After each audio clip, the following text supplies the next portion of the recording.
هتبهدل جلابيتك. طب هات لنا مبيض بقى. مبيض ده كان زمان. مبيض وللبعزاء وليه التكاليف دلوقتي؟ طيب بقوة المبيض أو فرلة. طيب بقى بالمبيض يا حلاوة يا ولاد. دلوقتي تايد بقوة المبيض يخترق الأنسجة وينظف الأوساخ فيديكي بياض ينور. تايد بقوة المبيض، بياض ينور. نورت البيت. ده نورك يا بهاني. 8 كيلو تايد يعني غسلة كاملة وبجنيه واحد بس.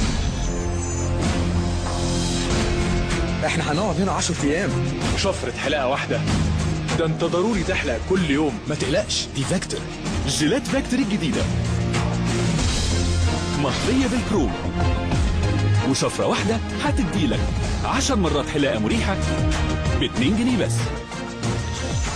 تمام، هي دي حلاقة تمام. جيلات فاكتور الجديدة 10 مرات حلاقة ب2 جنيه بس.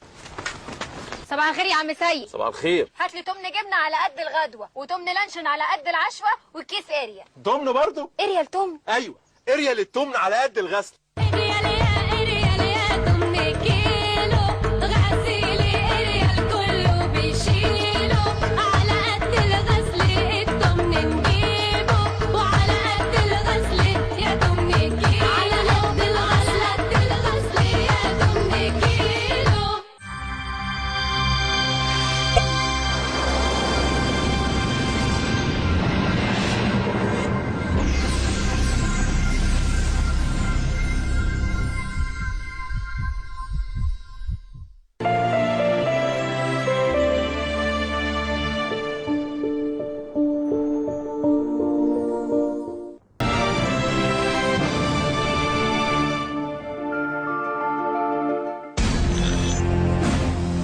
طابور بعد 10 دقايق. دلوقتي تقدر تحلق من غير ما تقلق من فتش ولا جرح حتى لو كنت مستعجل.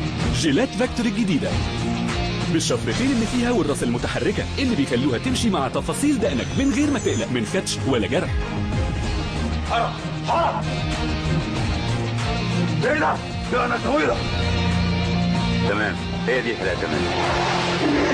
جيلات فاكتور الجديدة، حلاقة من غير قلق. مع غلو الأسعار بنحاول نوفر حتى في الكهرباء. مدام أحلام غيرت لمسحوق أرخص فبتغلي البقعة، بس دورة الغلي كهربتها كتير فلازم تضحي.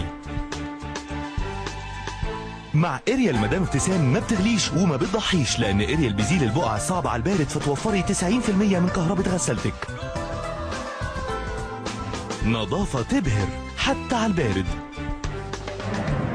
و90% توفير. في ساعة صفاء. هل انتوا عاوزين الفنانين يبقوا كلهم زي سوزان تميم؟ صفاء تفتح الملفات الساخنة للنجم هشام سليم. لو كنت فكرت في الظلم كنت بطلت من زمان قوي. كان عندي مشكلة مع مسؤول في جهاز معين. الكبرياء على الآخرين وحش. لا، عمري ما اتكبرت على حد. لأول مرة أبي مات بدم ملوث. صفاء تحاصره. ولاد صالح سليم ما عندهمش كارنيهات النادي الأهلي؟ نعم، هناك شروط لعمل الفنانين العرب بمصر. ليه؟ عشان هو سوري وأنا مصري؟ بلاش نقول اسمه عشان بيتضايقوا. لغاية عندي أنا وبقيت أنا الكفر. بكل جرأة لما بطل الفيلم يطلع أنا آسف جدا يهز وسطه. ساعة صفا صريحة جدا الليلة في هذه الأوقات على ART الأفلام 2.